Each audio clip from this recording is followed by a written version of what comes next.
Good morning, friend. It's Zorro here from Bayside. Today I want to talk to you about one of my favorite all-time movies, and perhaps you've seen it too. It's called Willy Wonka and the Chocolate Factory. Now, if you haven't seen it, I encourage you to go see it, but please see the 1971 version with Gene Wilder, not the one with Johnny Depp. It was terrible. But anyway, if you remember the story, it closely relates to the heart of God, and that's why the movie touches me so much. In the movie, we have Willy Wonka, who's the owner of this extravagant chocolate factory. He's a very eccentric man, but he's looking for a kid of a pure heart that he can entrust his chocolate factory to. So he takes all these kids through this contest, and they have to fill out some paperwork and say that they're not going to break any of the rules. And of course, as you know the movie, if you remember, all the kids break all the rules and they get disqualified. At the very end of the movie is the most touching part, and it's the part that always touches my heart and makes me well up at the end. So Charlie Bucket, the last kid, he's tested and he's disqualified, but his grandfather goes up to Wonka and says, "What about the chocolate that you promised Charlie?" And he goes, "You know, you did all this and you did this and you're disqualified." He sends him out. So they're brokenhearted. Charlie's at the door, ready to walk out. His grandfather's trying to coax him to take the everlasting gobstopper, which is this coveted candy that Wonka invented. And he is tempted to take it with him because earlier in the film, if you remember, this man Slugworth comes up to them and tries to tempt every kid. "If you bring me one of those gobstoppers, I'll give you a lot of money."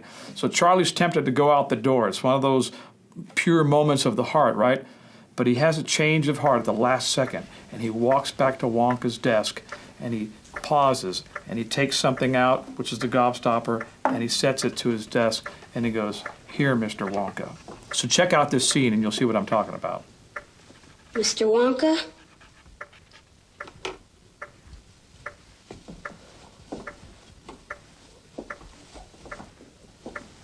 So shines a good deed in a weary world. Charlie, my boy, you won! You did it! You did it! I knew you would! I just knew you would! Oh, Charlie, forgive me for putting you through this. Please, forgive me. Come in, Mr. Wilkinson. Charlie, meet Mr. Wilkinson. Pleasure. Slugworth. No, that's not Slugworth. He works for me. For you? I had to test you, Charlie, and you passed the test. You won! Okay, so now if you were watching that and your heart is open, you can see why that movie touches me so much and why it should touch you, because it conveys so beautifully in a Hollywood way the heart of God. Wonka is like a God archetype. He's looking for a pure-hearted kid to entrust with his kingdom. But isn't that the same thing God is looking for? God is looking for those that he can entrust with his kingdom to reign and rule with Christ. And what does he do? He allows temptation to exist in this earth so we can be tested, so our hearts can be purified, to see who's worthy to reign and rule with him, because he wants to give you the kingdom, which is like the chocolate factory. So Luke 16:10 in the NIV says, "Whoever can be trusted with very little can also be trusted with much. And whoever is dishonest with very little will also be dishonest with much."